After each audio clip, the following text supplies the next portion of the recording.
Koutruk Kadangband Parengda Kuki Khutlai Paiba Shing Gari Da Pareng Pareng Honjillakpa Thengnare ngasi HAYENG ASIDA Koutruk AMADI Kadangbanda KHUT THARAKPA yai HAINA KHUNJA Shing MEEPAINA POKNARE HAIRI TOMTV na fangba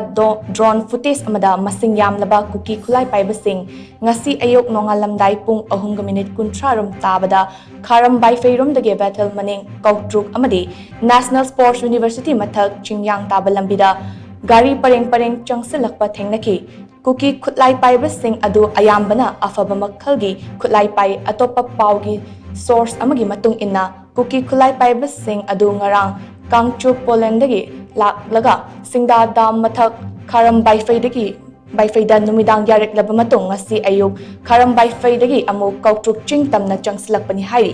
panba yabadi tha asigi 12 gi numidangda Kuki Khutlai Paiba Shing na pungfam amatada Fayeng Koutruk Kadangband amadi Koutrukta drone bombing yauna akanba mawngda landarakhibani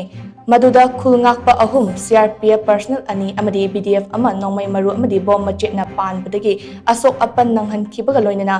Kangchupta leiba maitegi yum 12 amadi gari ani tumna mai thadok lambani